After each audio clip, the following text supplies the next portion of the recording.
Welcome to the Judgment Free Zone. You've downloaded the Alcohol-Free Marriage and More podcast, episode 63 for October 1st, 2023. Now adjust the volume control so that the sound can be heard in all parts of the room. Recorded live from the cornfields of Central Illinois, you're listening to the Alcohol-Free Marriage Podcast with Matt and Amy. Come and learn and share a journey with two former craft beer enthusiasts who went from daily drinkers to teetotalers and basically never lost their love for their life together. Hey, a freak show! Well, hello there, children. Welcome back to your weekly freak show that is the Alcohol-Free Marriage and More podcast. I am Matt, along with the always lovely and prompt Sober Oktoberfest ready Coach Amy. How are you, my love? I love it when you get into this, your brain is going so fast and you're trying to get all out, and it's just, and I'm watching your eyes and you're kind of going crazy. I'm trying to keep up with the thoughts in my head. How are you? See, I'm Sober good. October's already taken its toll, and it's only been a few hours. A few hours. We're the in toll. it. This is like my fourth Sober October, so every Ober is a... Is that so crazy? Yeah, this is my fifth. I just passed, not that you kids care, but 1,000 days a few days back. I almost forgot myself. I put it on my calendar and still almost forgot. Yay! Where's the sound effect? Oh, it's in here somewhere. Oh. But my computer's set up weird because we have an interview coming up. I know. So, and we're actually in a weird twist. Not that you guys care, but we're actually doing the interview at the same exact time that we're doing the setup. So that really throws me off. Yeah, it's exciting. You move my cheese, Amy. And I'm very excited for you. For my... Yes, For my 1,000 days. Because I even got another like trophy in my app. Very exciting. You know what? The gamification. It does. It does. Hey, you know what? It does. It helps. Does help. It does does help. And we, again, we're not huge counters, but when you get to when one, two, three, okay. you know that there's a big day coming, you start to kind of. We're big about knowing that the day is coming. We tend to fall down on the actual day, even like anniversaries and stuff. Oh, hey, this is our anniversary. Yeah, because you had completely forgotten about it, and Yeah, I was just like, the 28th. Is this your 1,000th? I think he said this was his 1,000th day, Like multiple times, and still forgot. Yeah, and then you were like, yeah, it is. So we surprise to me. took a little picture and posted it. I didn't have. You got I didn't some have social 1,000 day in media. your gold balloons. I know like you did had. not get the gold balloons. I know you got the super special one. I got the medium special one.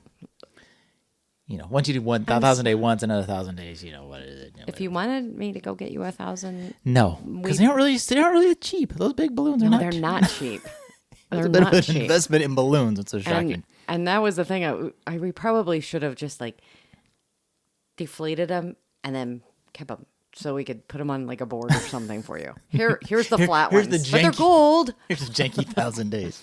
Well, if you're into other janky things, kids, why don't you like, subscribe, share this podcast with your friends? It always helps us out. Help a friend. Yes, help us out. Our goal isn't to get a bajillion listeners. Our goal is to help one of you at a time. So if we help one of you, help a friend, help a friend. Yes. I do want to. And you're helping friends right now.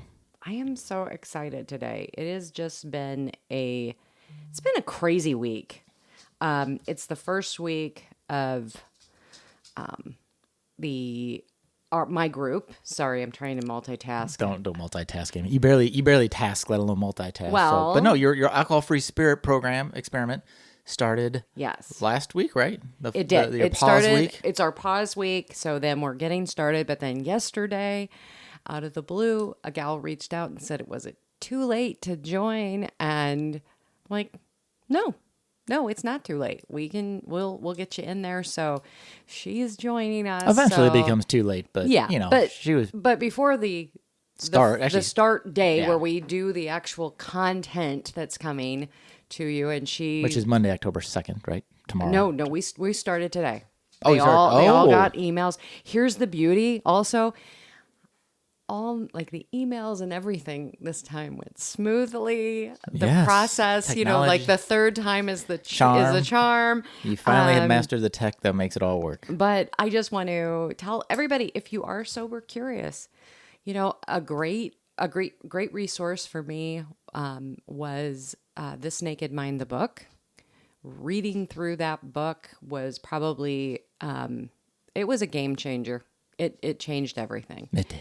And so I would encourage you, if you're sober curious and you're just interested in finding and learning more, do that. Go pick up that book and enjoy.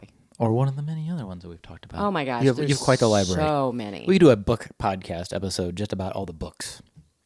Good. But we won't right now because we need to get to our interview with Jenn coming up. So let's do our drink of the week real quick, Amy. We're finishing off our Oktoberfest. We did a couple last time. We'll do a couple the latter two this time. You have? I have the Untitled Art Oktoberfest, and we drank this the other night with our group. My group, we do a happier hour as well, and this was one of the 4. Literally, you and I do it You together. and I, Yes. we're doing that little together. This is one of my favorites. I want to say this year, there's 4 for one thing, probably more, but this was so exciting. Yes. That we have 4 choices. They're all good. Untitled Art is rarely Untitled Art rarely misses if ever. So, and another one that rarely misses as ever is the Athletic Brewing, their Oktoberfest brew. Again, Athletic is always on point. Yeah. I had not that it's healthy necessarily, but I did have a macadamia. It's already in here. A macadamia nut Cliff Bar before. That paired with an Athletic Oktoberfest is pretty good. A pretty tasty combo. And I'm going to say on mine, there's only 75 calories. Mine's only 70. So I mean, I think that's a treat. Not the lowest cal of the NA beers, but I think it has something to do with the festiness of it. Maybe. Maybe it has more sugar. I have no idea. Probably. I don't know. I hope you will try these. These are all good. Yes. And then remember, sometimes some you have to order, some you can find in your local grocer. Yeah. And Go Brewing, again. Always check out Go Brewing. Matt's wearing his little cap there. And there is a $5 off discount coupon that we will put in the always show in the notes. show notes, And kids. then it's always, if you go to Joy on the Other Side, right? Joy on the Other Side. Your website, jointheotherside.com. No, I'm thinking my Instagram. Joy on the Other Side of Alcohol. Sorry, people. You know what? There's so much joy. There's too much joy. So Joy on the Other Side of Alcohol is my Instagram handle. If you go there in my link tree, there is a link right there as well. There you go. I think it's going to be easier to just look down in the show notes and to follow Amy's directions to her random Instagram account that has a link somewhere. So if you want to take that route, But if you have would some like free to time. go to my Instagram account and like me there, you can do I that need too. help. Let me make sure. I'm going to She look. wanted to get past 666 Yes. as her follower count. Let so. me look and see if it's still there today, because yes, it is. Please, someone go out and like me so that it will either be 667 or 66 Or you know unlike what? her. Unlike me, so it's 665. And then come back when it's 667 again. So Yeah. yeah. Anyways.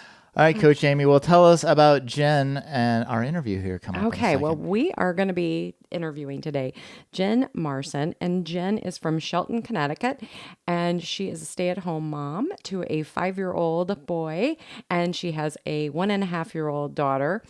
She is married to a firefighter husband, and she is a health and wellness partner for BODi, which I believe is Beachbody. And will be starting working on her real estate license this winter. She is 2.5 years sober after suffering from a multitude of unhealthy habits and behaviors starting at a very young age. She is a firm believer in everything happens for a reason, and she is here to tell her story to help motivate others. Well, we are here with Jenn, and Jenn, I'm so excited that you're here, and I would just like to jump in. Tell us a little bit about where you're from, and I know that you have 2 littles, so I know there's got to be a lot of fun with that. Just something that's fun, maybe something that's fun that's a non-mommy thing that you like to do. Okay. Yeah. Okay. Well, thank you so much for having me. I am so honored to be on this. I'm Jenn. I'm from Shelton, Connecticut. Born and raised in Connecticut. And I am a health and fitness coach. And I'm a stay-at-home mom. And I have 2 little kids. I have a boy and a girl. And a little fun fact is I was not always in health and fitness or health and wellness. I actually went to school for musical theater. So one of my biggest passions is actually singing and dancing. And I am actually trying out for America's Got Talent next month. Wow. So there's a little fun fact, like Cool. non-mommy Jenn moment. So yeah, Oh, so we can that's say when we knew her when. Yes, before she was famous. before the TV. So that's one of the things that, yeah. That's so cool. Yeah. Thanks for sharing that with us too. You're And welcome. You're so welcome. there's a definite non-mommy thing, Yeah, you know, absolutely. like you're doing that for you. Well, the reason we wanted to have you on too is I follow you on Instagram and your Mama J Fitness, right? Absolutely. Yep. Yes. And so you guys can go out there. And I started following you a couple of years ago.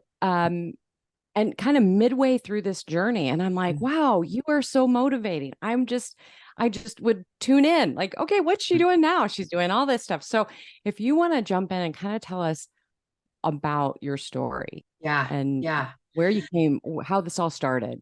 So I'll go kind of way back, kind of like Okay. way back in the day. I was born, my mom, I'm going to start off with that.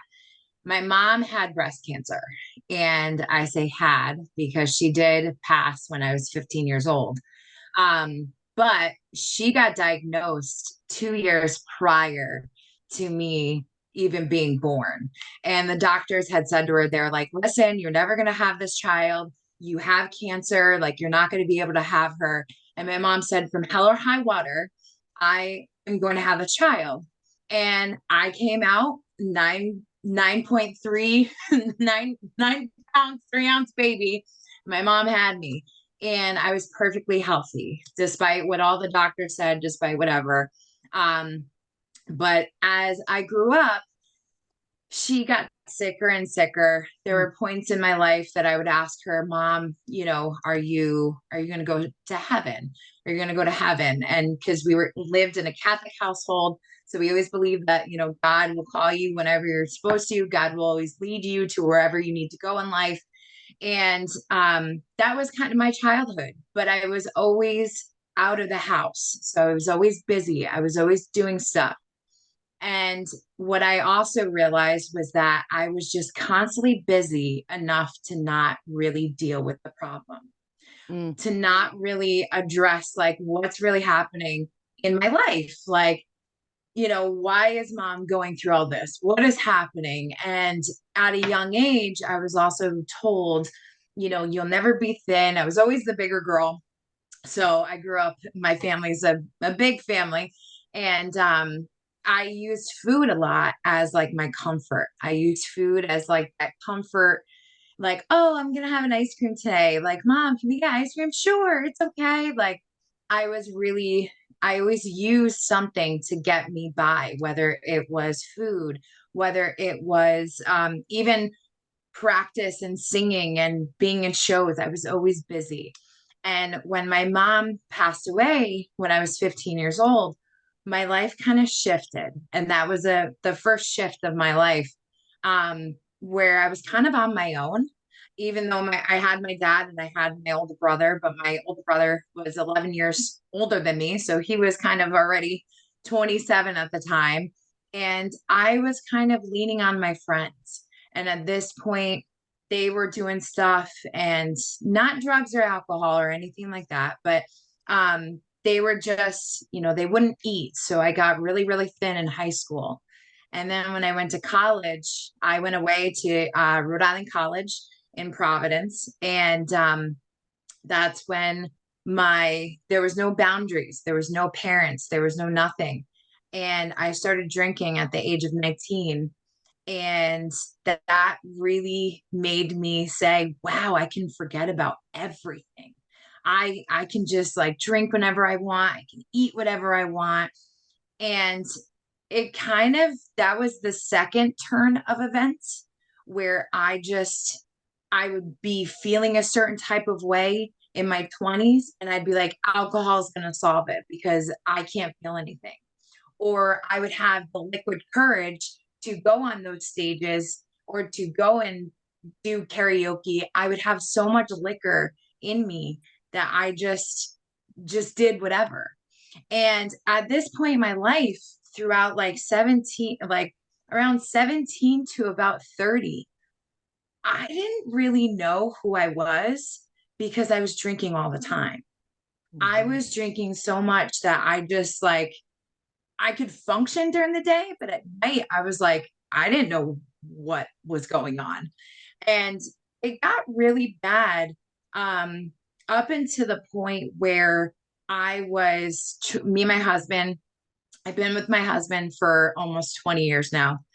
We are not high school sweethearts, but we did meet in high school. But him and I partied all the time. Him and I partied after we met, and we just kept going. And when we were trying for our first child, the doctor looked at me and said, "You can't have a baby. You're too big to have a baby." And that night, I went to the bottle. And it was just one of those things because you get bad news and you just drink. Um, and a month later, I found out that I was pregnant. So I'm like, I found out, I was like, well, here we go. But what I realized was that I stopped drinking throughout my pregnancy. But the minute that I could start drinking, I did. Mm-hmm. And that wasn't even the worst part of it. The worst part was probably when my son was about a year and a half. So right where my daughter is now, my son, he was about a year and a half and the world shut down. COVID hit. Yep. So, of course, nothing's open. You're sitting outside, you're just drinking. Well, I drank so much that I was going through a handle of liquor every 2 days. And there was nothing that was kept open in my house. Like it would just like I couldn't even keep anything in the house because I would just drink it all.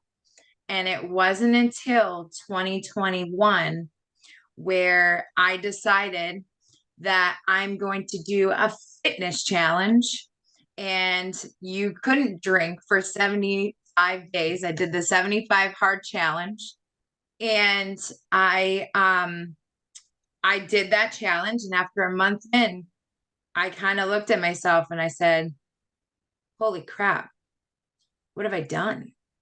Like, what have I done? Because the night before my last drink, I drank 4 bottles of wine, 4 whole bottles of wine. And I looked at myself the next day and I'm like, wait a minute. Did I just do that? Did I literally just do that? And then after a couple months down the road, I was like, wow, like things started to become clearer. I didn't have to fall asleep in order to just, remember things or to get through things. Like I was actually getting through things and remembering how to get through things. And throughout that first month of me being sober, I got pregnant again with my daughter. And the reason why I bring this up is because I felt as if every time in my life that God, like, that something bad had happened, God always made sure that He gave me a sign to say, hey, look, you're okay. Like, I got you. I got you. But I lost that throughout my 17 to 30 because I didn't really realize that. But there's like, now here I am 2.5 years sober, or 2.5 years sober. And there's such a difference in what my life was back when I was drinking versus what my life is now. So I hope that kind of like brings that. Oh. I know it's a long story and like there's even more pieces to it, but it's just like that's the kind of overview. Yeah. Now, was your husband drinking the same? Like you were drinking like a handle every 2 No. days. Was he keeping pace, or No. was he drinking a lot less? Was it okay? No, he was drinking maybe his one glass of bourbon. Like his one little glass of bourbon. He's like the bourbon cigar guy. Like he loves to have both, but he can shut off. Like he can just shut off where I couldn't. It was like I would have a drink and I needed to have one more. I just kept going and going and going. And there were points throughout that 17 through 30 or my husband would look at me and be like, Jenn, I think you have a problem. I Mm. really think you have a problem. Like, you like, or hey, Jenn, do you mind if like you don't drink tonight? Like, so that way I can actually enjoy a night out with our friends, maybe. And I'd be like, yeah. That's totally fine. Totally fine. I won't drink. Who ended up getting drunk with me. And he'd be like, okay, I thought I thought I wasn't gonna drive tonight, but okay, I guess I'm driving now. Yeah. And I want to say, like you touched on, like every time, like God gave you a little bit of hope, Yeah. like gave you that thing. And Yeah. so you go in, you Yeah. can't have any, you're not gonna be able to have it. Oh, well, guess what? You can. So you have this little miracle. Yeah. And then what prompted you to do that 75 hard? So let me kind of go backwards. In 2018, when I had my son, I weighed 302 pounds and I was on high blood pressure medicine. Cholesterol was through the roof. The swelling of my legs was just like unbelievable. And I had an emergency C-section.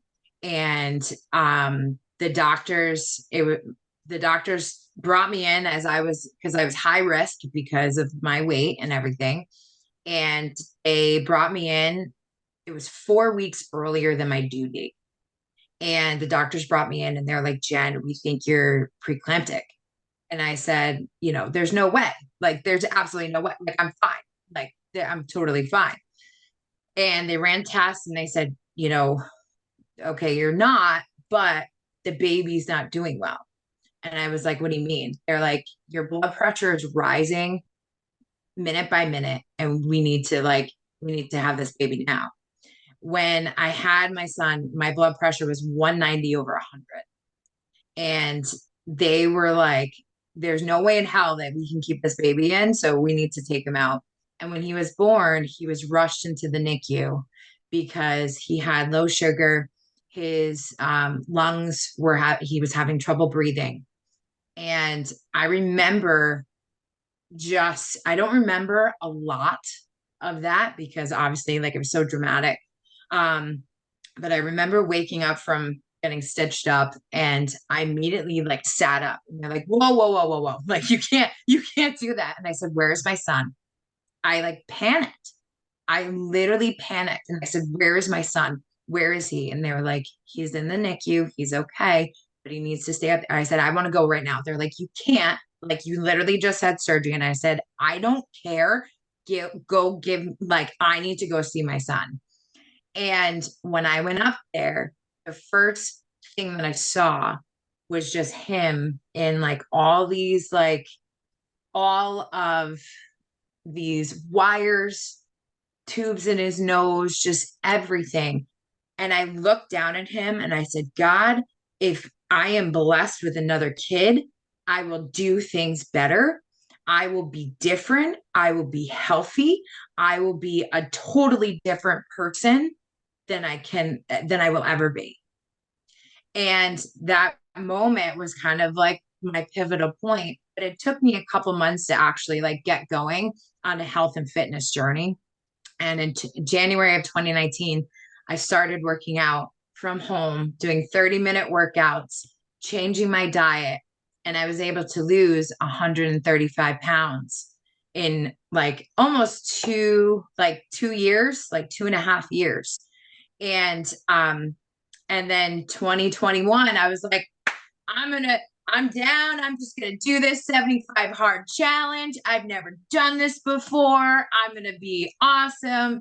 Like, I'm a fitness coach now, totally changed my life. And I'm just going to do this for me. I don't need to drink alcohol because prior to this, that's when I was drinking. I was drinking hardcore. So I'm like, I could do this. And so you're drinking all those that handle every 2 days and working out all that to lose all that weight. Wow. So, and what I was saying, I'm a health and fitness coach. And how hard on your body. So this makes so much sense now to have you then say, okay, then I did this 75 hard. So you truly like woke up. You were like, yeah, oh, yeah, I imagine you probably started to feel not only like, okay, Jenn, what am I doing? But yeah, oh, Jenn, I'm feeling good. Like yeah, I'm feeling really good because that is kind of that wake up too. It's like, what's going on? And I'm actually feeling, yeah. I'm feeling. That's probably what Well, a lot out of it too. I'm feeling. well, and one of the things that I kind of almost felt like an imposter because I was living this healthy lifestyle and I was posting about it, but you wouldn't see me post like past 7 o'clock at night. Mm, And like you saw my stories and it was like day to day, like you would see me get up, you'd see me do all this stuff, and then 7 o'clock, hard hit. Like 7, 8 o'clock, hard hit. And I'm like, and I looked back and I just kept thinking, I'm like, that's when I would go outside with my husband and I would sit outside or sit in the couch and I'd start drinking. And I wouldn't post anything because I didn't want people to know. I didn't want people to know about like my other life as like, because I would say, oh, you can have alcohol while you're on a health and fitness journey. Just be really, really, really delicate and like, have red wine instead of white because it's less sugar, or have the vodka instead of like the brown stuff. Like I would say that, but then I would take it to the point of like coaching my team to only have like one or two, but I would have like three or four. And hmm I'm like, I'm fine. I'm losing weight. Like, I don't need to follow what I'm saying. And I'm like, Jen, what are you doing? Ah, It's like, yeah. what are you Co- doing? Cognitive dissonance. You're totally, Exactly. you're just like, here, okay, I'm doing this Yeah. and I'm doing this. Yeah. And so you do the 75 hard. Yeah. You're asking yourself So, these questions. yeah. So I started the 75 hard um in August of 2021. And on September 7th, I woke up and I'm like, I think I'm pregnant. Like just something in my brain just said, Jen, you're pregnant. It was also the first day of school for my son. He was going into pre-K. He was going into his first day of preschool, everything. And I was like, I think I'm pregnant. And I had an old pregnancy test laying in the and I was like, I think this is expired. I don't even know if it's gonna work, whatever. And I took it and I was pregnant. And I showed it to my husband and he was like, no. I'm like, well, I guess I'm not guess I'm really not drinking now. And things really got tough in September. And I don't know if this was like God's way of just challenging me or just like life was challenging me. I was getting thrown at things like friends were saying comments that they really shouldn't have said, that were really getting underneath my skin. And just people started to nitpick. And it was really starting to bother me for some reason. And yes, me being a health and fitness coach, especially on social media, you're going to get the negative Nancy's, you're Mhm. going to get all that stuff. But like for some reason, it just, and probably it was the hormones and just everything affecting me. But I'll never forget October. And it was around this time, October, like first week of October, I saw a post that someone had made. And even though it wasn't directly towards me, it was about me. And it was reflecting about my character. It reflected about who I was as a person. It was just very, very all negative things about me. And it was blasted on social media. People were then texting me, being like, what is this about? Like, why is this person doing this to you? Like, I thought you were friends, blah, blah, blah, blah, blah. And I was like, I don't know. I was like, I don't know. So I called them. I called them and we had a really hard conversation. It broke my heart because this was just, it was such a difficult conversation to have with this person because they were judging my character. They were judging my family. They were just judging everything. And I got off the phone, bawling my eyes out. And I was just in a sense of like, oh my God, like, what do I do? I almost reached for a bottle. And I was 2 months pregnant at this point. Mm-hmm. I almost reached for the bottle. And I turned to my husband and I said, I got to go for a walk. I got to go for a walk. And he's like, why? And I said, I got to go. I have to go. He's like, okay. He's like, okay. So I walked around the house. I walked around the neighborhood and something said, go to AA, go to Alcoholics Anonymous, Mm-hmm. go get help. And I was like, no, like, you're kind of fighting with the good angel, bad angel. Like, Yeah. no, I don't need it. I don't need it, but you do. And I literally looked at my husband and I said, I think I need to go to AA because I almost reached for the bottle. And he said, I think that'd be a smart idea. And so that night I went into my first meeting and I haven't missed a meeting since. So that's kind of like when I first said, and I openly admitted at that meeting, I was pregnant, which nobody else knew. Like none of my family knew. My husband knew, obviously, but nobody else knew. And I told them, and I said, I think I have a problem with alcohol. And that was the first time that I actually said it out loud that I had a problem. And the feeling that I got, because the meeting was at a church, because that's where a lot of the meetings are held. They're held at churches. The feeling that I got was like, I just broke down, but it was a breaking down of actually the letting go part, the letting go of like holding that thing that I've been holding on to since I was 19 of me drinking, that thing of just saying, you know what? You do have a problem and it's okay. You're going to get help. It's okay to get help. Because I was always like, the way that I lived my life was that I've got this, like I've got control. I'm in control of my life. I can do, I'm a strong woman. That's, my mom lived with cancer. She got through cancer. She did it. And I can get through life. Like at And that look what I've moment, done. I couldn't. Yeah. Yep. And So, and the community yes. that Yeah. you got into, I would Yeah. say for you, is that what was one of the keys to be able to have that connection with others? Yeah. So, the community that I belong to outside of AA is a health and wellness. Sure. And they are so instrumental. They have been so impactful for me. They were the ones that said, like, Jenn, if you need help, just go get help. There's no shame. There's no shame in getting help. And, they were also the people that have kind of been on my journey with me through, through it all, like me going through, being really, really heavy to a person that's like really fit.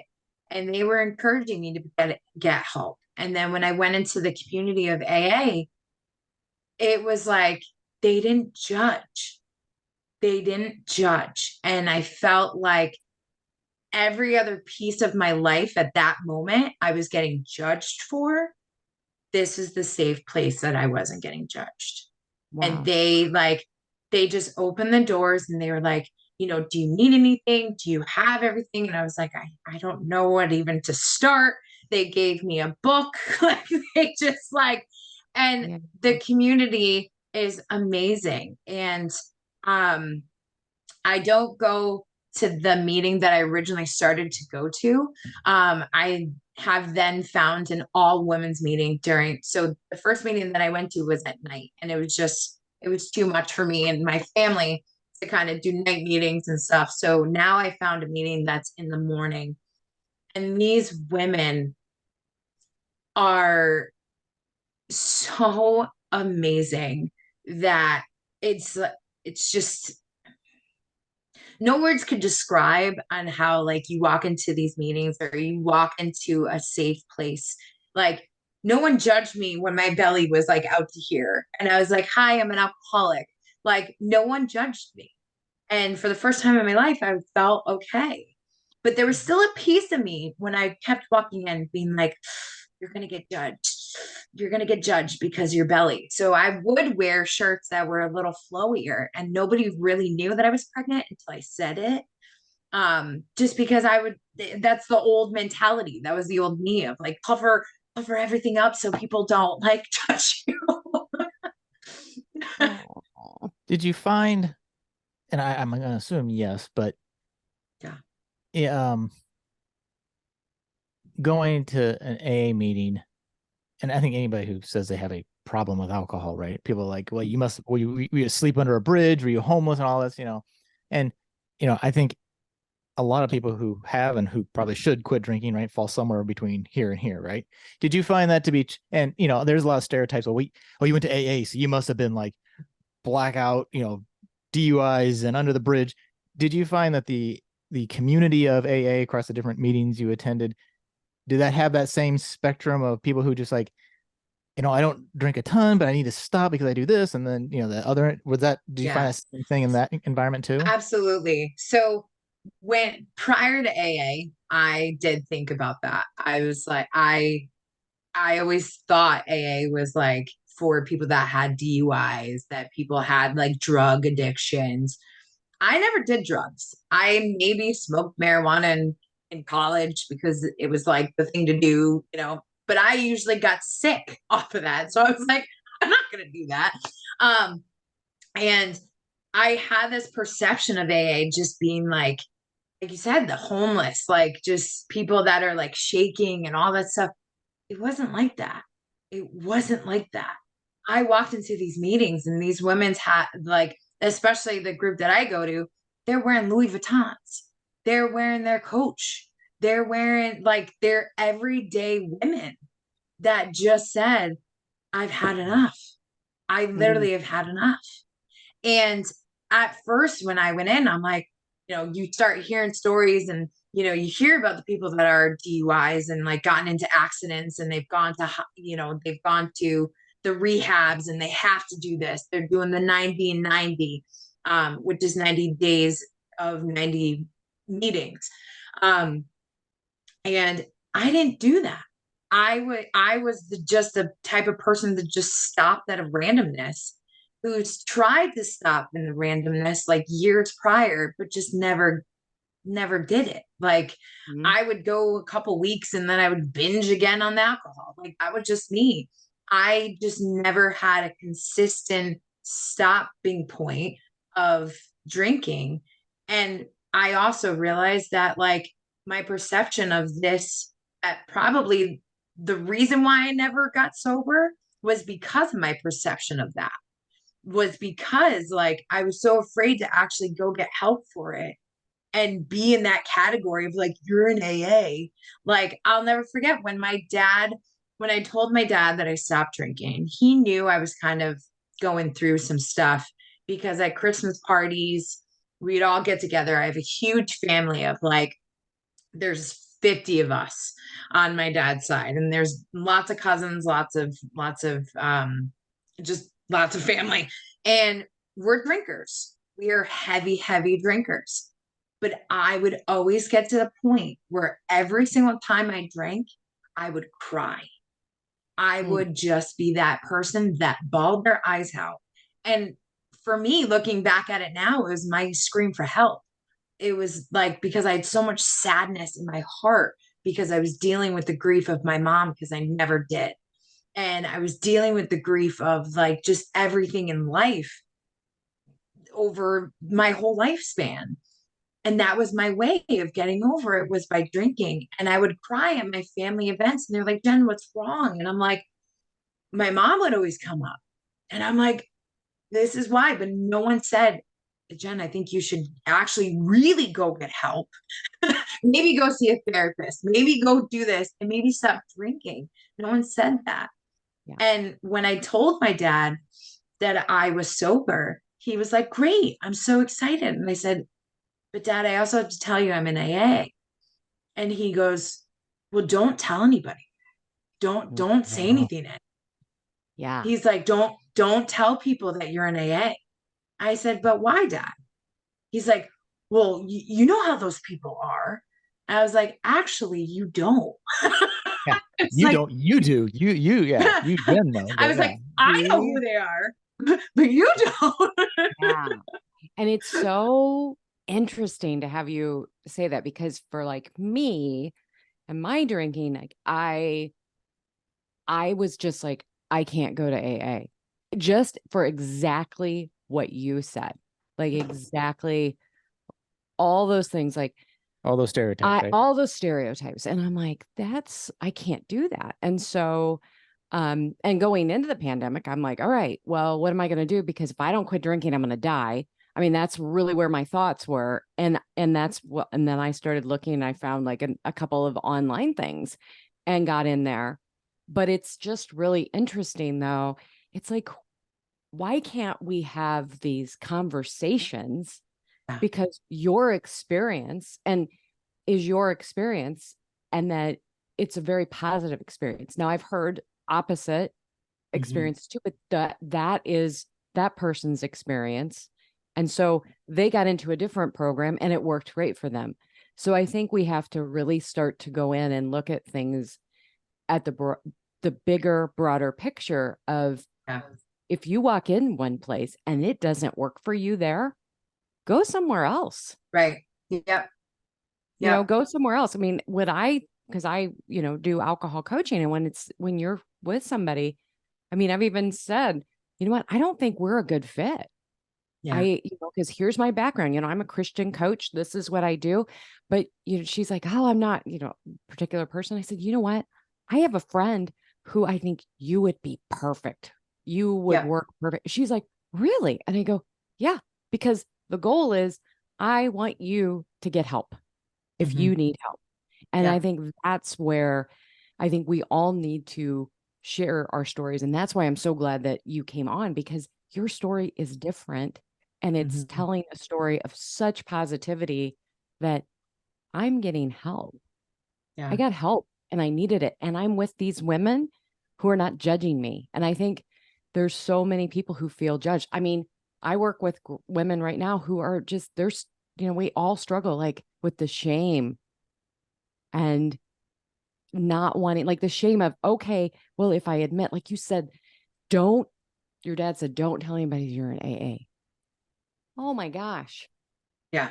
Well, and that it extends was, even to quitting drinking, period, right? Like, as soon as you say, well, I had to quit drinking, well, then the default is you had a problem. Well, I mean, define problem, right? Like, I needed to stop for my health or for other, but as soon as you had a problem, like, it's black and white. And some of that is mirror people are holding up themselves, right? Like, well, it's black and white. You either have a problem or you can just drink like me. Like me. Right. Well, that's a gray area too. And and really, you're getting better, and it's your mental health. Oh my gosh. I mean, so also the same time that I quit drinking, I did actually find a therapist. And when I went to her, she also said, like, maybe you should go to AA. And I was like, no, I don't need it. And when I had that wake up call, she was like, so how did it go? She You may have been but right.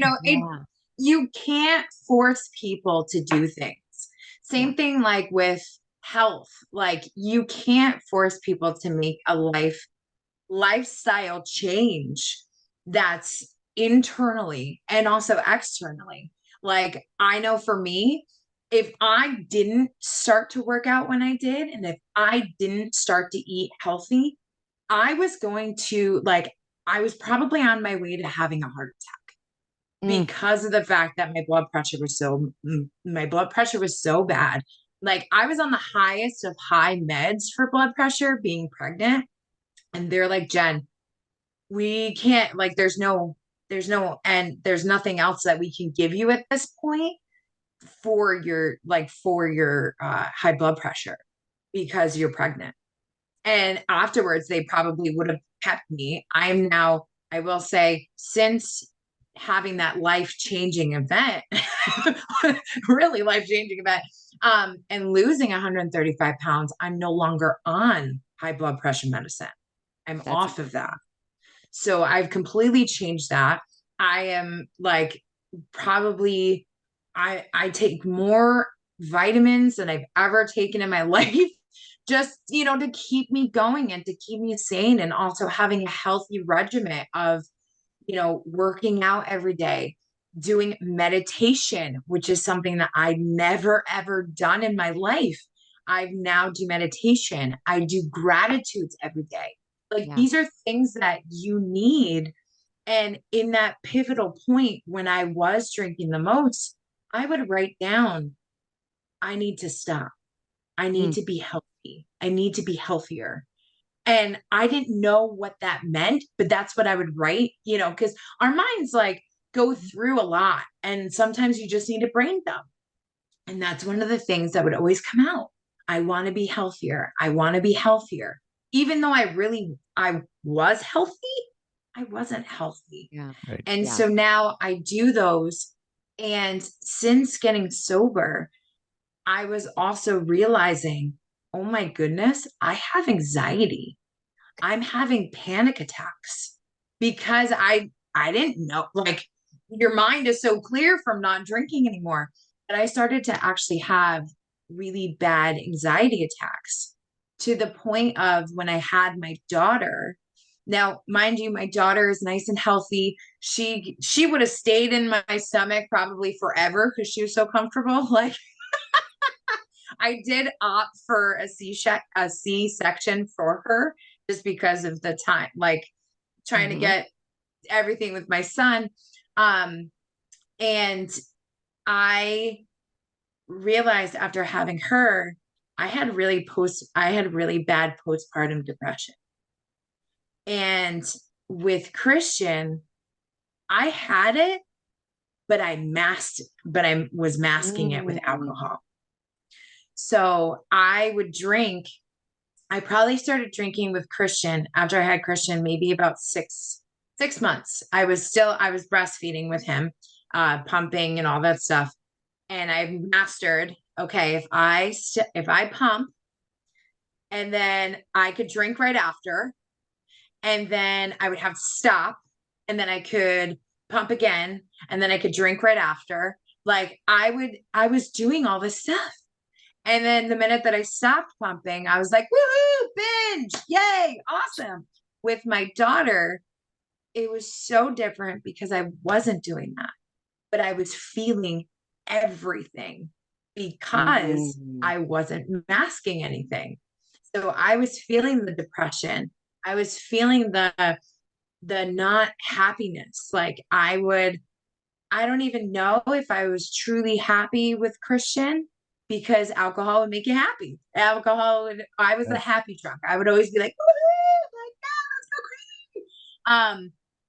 And when I had Avery, I realized like something's off. I just felt off about myself. I just felt off about my life. I would look happy, like here. Yeah. On the inside, it was like screaming, clawing, like dying, all that stuff. In January, I ended up getting help for anxiety and depression. And I ended up going on medicine for that. And again, it took me a long time to say, I'm ready to do this, because I didn't want the help. I didn't want to go get help. But I had a really bad incident with my husband. Him and I went out to dinner. He had his glass, he had a glass of wine, and I was fine with him drinking with me. He drinks all the time, but we went out to dinner, and I looked around the room, and it was probably just the way that my brain looked. And I was like, everyone has a drink but me. Everyone has a drink and they're all happy and they're all smiling, and I'm not, and I'm sober, and I got to sit here, and I got to, like, you're drinking in front of me, and I got to do this, and I got to do this. And I just lost it, completely lost it in the car with my husband. We had a huge fight. We actually almost, like, the D word came out. I don't like to say that word, but that actually came out. And through going through and talking with my therapist and talking, it was because I was just in a sense of I was going backwards to what I used to do. And I used to just use alcohol instead of talking about things and masking it all. So I ended up talking to my doctor, talking to my therapist, and I got help. And I didn't pick up a drink at that point. So I will take that as a win, but I'll also take the other win of that I saved my marriage because of the fact that I didn't pick up that drink and I actually got help because I know that I needed it. And that's the biggest thing. That was that's why this year alone has been so impactful because I not only have sobriety, 2 year sobriety, I not only now have clarity of my mind, and now I truly understand what happiness is. And I don't care what people say. I don't care about being judged. And it's okay to actually announce that you're sober. It's okay to say that you can, Amen. like, like you're like, it's okay. Like, and I think I've had a lot of moms recently be like, "Oh, I'm super curious." And I'm like, "Are you? Are Well, you?" And I there's quit and not quit. there's so many of these terms that come out. And I want to just say, like, what I wanted to say, I have noticed in this last year. So I think this is very interesting. Like, I've noticed this light come on in your eyes. The pictures, there's like this twinkle that's come in. Not that there probably wasn't, but there's just a brightness to you. And I think it's also, for me, like, this has been a health journey for the two of us as well. And it's like, you know what? I look at it, it's a carcinogen. It is truly a carcinogen. It causes 7 types of cancer. It is linked to breast cancer. It is, and we're in Breast Cancer Awareness Month. And here we are, everything is going to be pink washed. Is that like pink washing, what they call it? And it's like, but it is, it's like, oh, it's okay. Here, we'll put this little pink ribbon on this bottle of wine. Here you go. Here's your mommy juice. Enjoy. Meanwhile, a bottle of wine for a woman equals 10 cigarettes. 10 cigarettes. And people just give it a pass. And I think the problem is our society is so drenched in alcohol. And then it comes down to the term that was coined by the alcohol industry: drink responsibly. Or moderation. Moderation. Oh. Yes. And those were both created by the alcohol industry. And so you come to this point, you're like, moderation is a mind blank. I mean, it's a mess. It is just an insane thing. I tried to do it for a decade. And you're describing, okay, well, I can go 2 weeks without, and then it would be a binge, or it would be, I'm going to drink 1 or 2. And then all of a sudden it was Russian roulette. Boom. Yep. I was just, and it just keeps cycling. I mean, you're on a train and the tracks are out. So when are you going to jump off the train? Yeah. And I think, for someone like you, and now you're talking, you have this influence too, to be able to talk to young moms. I mean, about the postpartum, you have really such a wonderful platform. And Jenn, I love that. I appreciate you sharing your story with us, because a lot of people see kind of your hero's journey of, like, from overweight and drinking and all this to look at me now and like, how could I ever get there? Well, sharing your story highlights you didn't just wake up one day and look at me, like the challenges and the fact that, and I've kind of similar, like, I quit smoking years ago, then I quit drinking. Now I actually exercise, right? Like, it's not something that happened in weeks or months. You're talking years and time. And to your point, great points of, like, I didn't really want to quit drinking. I didn't need to go with it. I needed help, but I didn't feel like I could get the help or should get the help. And I think those are great things that you've highlighted that we really appreciate you sharing. Yeah. Absolutely. And I And appreciate you guys yeah. like, letting me share this story because of the fact that there are so many women and men, not just women, but like there are so many of us that are going through the same thing. Every Yeah. story is different, but our message is still the same. And is that we all need help sometimes. And sometimes we can't do it by ourselves. No. It does take willpower. It does take the consistency. That's the big one. And like, Ah. I'm on this like consistency because it, like, I'll hear from different women, oh, I can't lose this much weight. And like, I only gave it 2 weeks. Girlfriend, girlfriend, you can't, you have to keep Yeah. going after that 2 weeks. Like, you have Yeah. to keep going after that month. Like, you have to keep going. And the same thing with being sober. You can't just, yes, you're gonna have that point where the boulder comes in and is gonna like throw you for a loop, but it's how you handle that boulder coming through It's that true. makes you stronger. Yep. And I know that 100% because like me doing like I could have picked up a drink. I could have in January. I was just in San Antonio and all my girls that I was with drank. Did I? No. And my best friend, when I go up to Rhode Island, will go out and I've gotten really comfortable with me going out to bars and being like, yeah, I'm gonna have a water. Woohoo! Like, and I don't care because I'm there for the experience. I'm not there to wake up with a hangover. Yeah. I would much rather like be there, have fun, remember the night, and then not have to get up and like be like, oh, my head, like, Yeah. oh, because Right. as you get Yeah. older, that Yeah. stuff is really And hard to do. and I'm going to just tell you that I think it's amazing that you stopped when you did, because for me, mine geared up in my 40s and it was like, oh, Yeah. this just sucks. This is what it feels like getting old. Yeah. Oh, I can't sleep anymore. Well, you can't sleep anymore. I mean, yeah, the hormones are affecting it, but that glass of wine, Didn't help. that made it, I don't know, so much worse. Oh, yeah. Because when I let go of that, it was like, oh, well, I'm still not sleeping a ton, but the sleep I was getting was so good. And for me, just like you said, this is a process. I hate to tell people, for me, because I struggled with sleep forever, took almost 18 months to finally get to a point where I was really, really sleeping well. And I still have times you're like, oh, okay, she didn't sleep well again. All right, here we go. That is really just having an old lady. Yeah.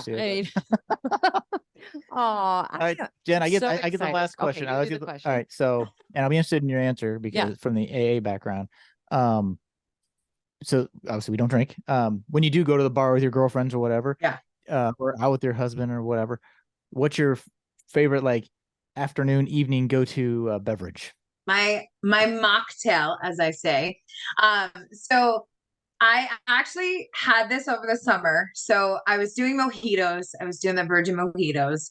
But I found that having just seltzer with a little bit of pineapple juice and a cherry was, I had it in it was like I was on the water and I was on the beach and we went to go see a band, me and my best friend, and she had the same thing, but she had hers with vodka, but I had mine with just seltzer, and it was so good. It was like almost drinking like I don't know what it was, but it was just something about it, and I'm like, oh my god, this is so delicious. Like, and I couldn't have too many of them just because of the sugar content. Oh, yeah. Oh, yeah. But that's like my Aw, go-to. It's I very like that. delicious. So We'll very have to give Yeah, we delicious. might that have try. to. We might have to Yes. get I that. love a new recipe. I love a new Yes. recipe. Yeah. Well, thank you for being on our show with us, and Thank I you. hope that we can just send people over to you. You inspire me, so I just want to say thank you and keep. No, thank you. And you guys are like, this is awesome. And I love to be on this with you and just spreading the message that it's okay to be sober. It's Yeah. really okay. Like we're still normal. We're still humans. Like, Yeah. And tell us again, when are you going to be, you have something coming up? right? Yes. So I am. So I don't know. I have an audition with America's Got Talent in November. But anyways, you guys can follow me on Instagram at mama_J_fitness. Or if you're on Facebook, you can find me at Jenn Marsan. So that's how you guys can find me. All right. Oh, well, thank you so much for being on. Thank you so much. I appreciate it. Well, thank you, Jenn, for being on the Alcohol-Free Marriage Yeah. World podcast. What an amazing story. Yeah. I love like I said, the hero's journey and, highlighting the challenges you had along the way. And we learned a little bit about AA because we never really talked about AA or and know a it's lot about not it. overnight. I Right. mean, I think that's the big thing. 100%. This has been, like she even said, 5 years. Her little one is 5 years, Yep. and this has been a journey. And you that she's learn on. as you take the next step. Yep. It's like, oh, well, maybe I should try this. And just keep walking in. So I want to just say what I just think it was a great interview. I can't wait to see. I hope she goes far. Yes. America's Got Talent. That'd be awesome. That'll be cool. Maybe we'll just have to just ask her on just to, how was that? Yeah. We have the inside track now. Yeah, All right, exactly. kids. Well, hope you enjoyed the interview with Jenn. Check us out next week. Till then, I am Matt, along with Coach Amy. Wish you peace and love from the cornfields. We are out. Out.